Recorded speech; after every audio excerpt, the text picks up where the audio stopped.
Okay guys, layout update time.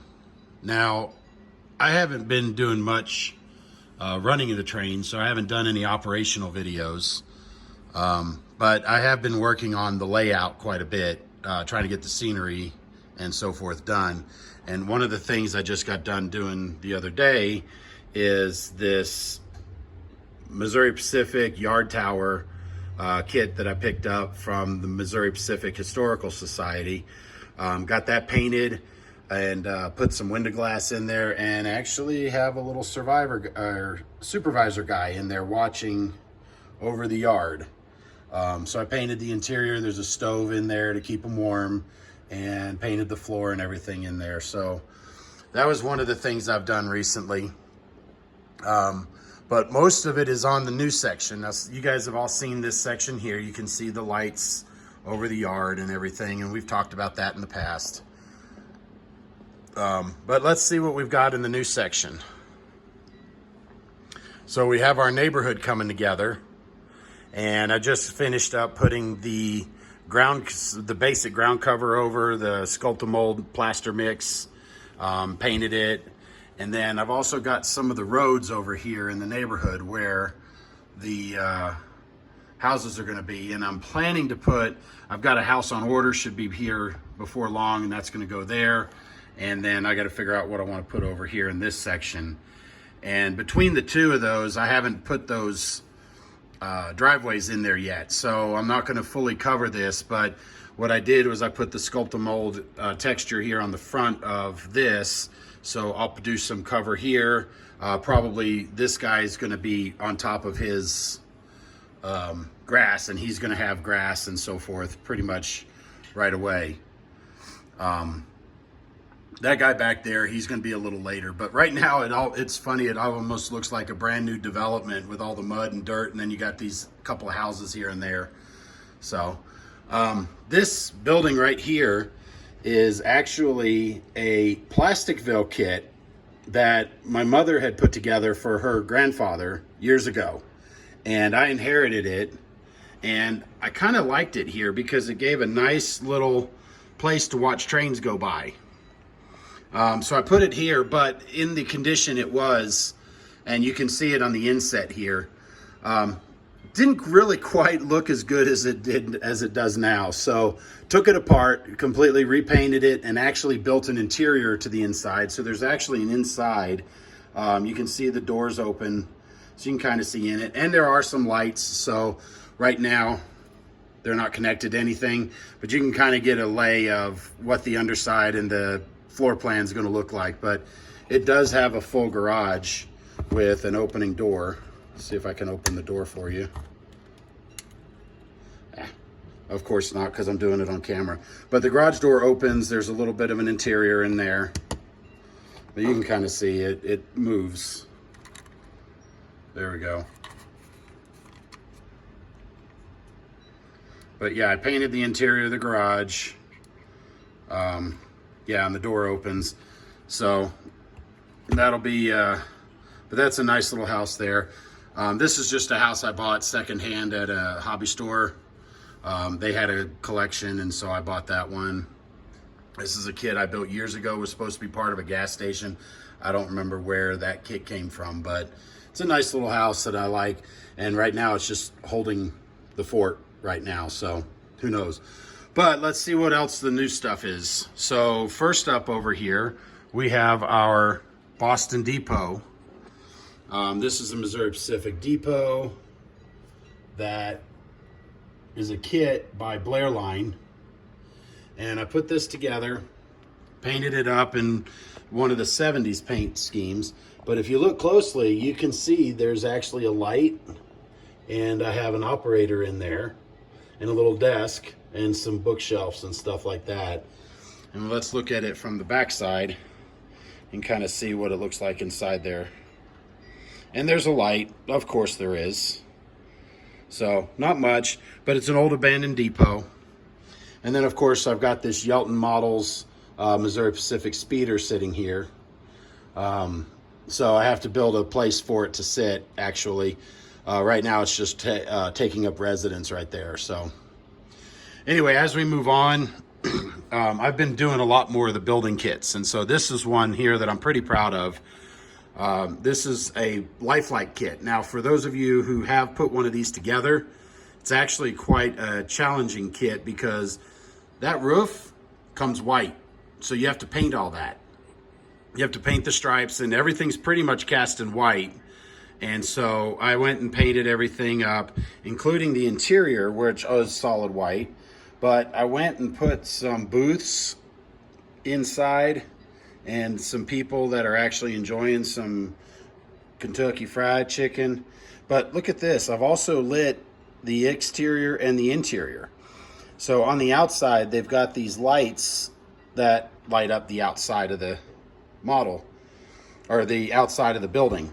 And so naturally I had to light them up. So there's 3 on each side. And then there's 4 searchlights or spotlights outside that illuminate the parking lot. And this is a really cool effect, especially operating at night. But I'm in the process of trying to figure out a way to light this up, the sign, because the sign actually has, oh, there it is. The sign actually has a bucket that sits up on top, but each of those little dimples is a light. Let's see if we can focus in on it. There we go. Each of those little dimples is supposed to be a light. And then you'll have the KFC sign here in the middle. So yeah, that's why the sign's not finished, is because I wanted to light it up. So we'll see how that does. But if you look at the way the town's road here is coming, the urban sprawl, you can see we have some good signs over there. And the way the road's turning out, crossings, and then of course I've got my traffic signals that will come in there, and then the road going to the neighborhood, and then of course we have the parking lot. And then we've got these great dumpsters here from High Tech Details.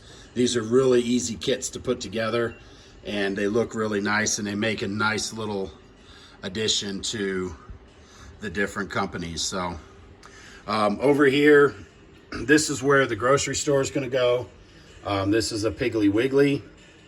And so just to placehold it for now, so I kind of get my spacing done up, figure out where everything's going to go, I just built a mock-up out of foam core. So just grabbed some signs from the internet and built up a little mock-up. So this was really cool. But here's the Whataburger. I've talked to you guys about that one in the past. I'm going to be putting some fencing up along the edge here to kind of divide it off. I just got to get the wood fencing built and put it up.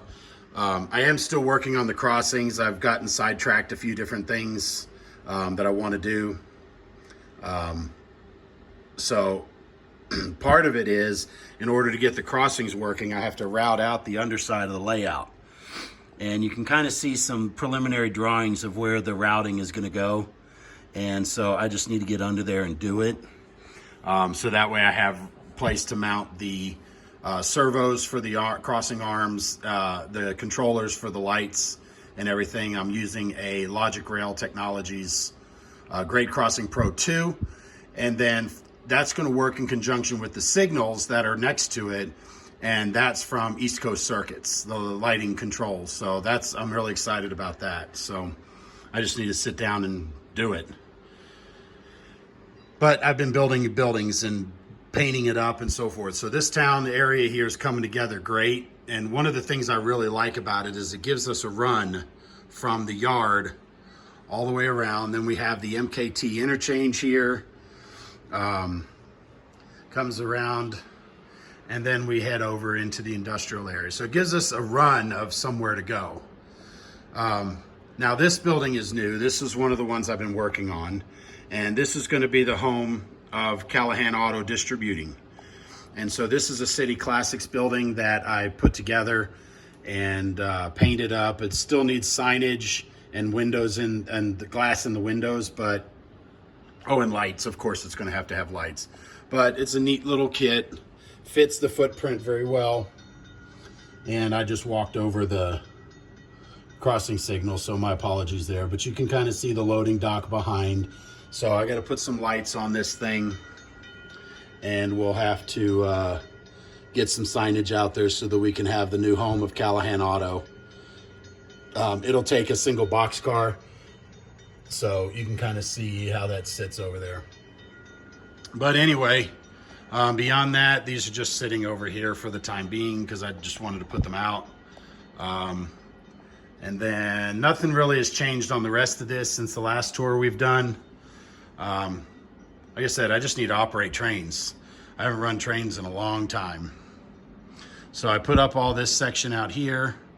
Oh, and I mounted a light up on the ceiling here that I can, oops, turn on and get a better light visibility out here on this section. So like I said, just need to sit down and run some trains. Haven't done it in a while, so hopefully I'll get some time today.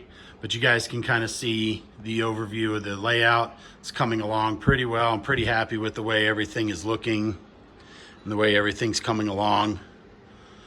And yeah, I thought I'd share this with you guys and show you some of this. Like I said, I really am happy with the way this turned out. And I've even illuminated the marquees on the outside. So when the lights are off, you can kind of see here a little bit of the light coming through, but the marquees are even illuminated as well. It's just hard to see in a daylight setting. So anyway, guys, that's all I got for the update today. Thanks for watching, and hopefully I won't be as long with the next update. We'll see you guys next time.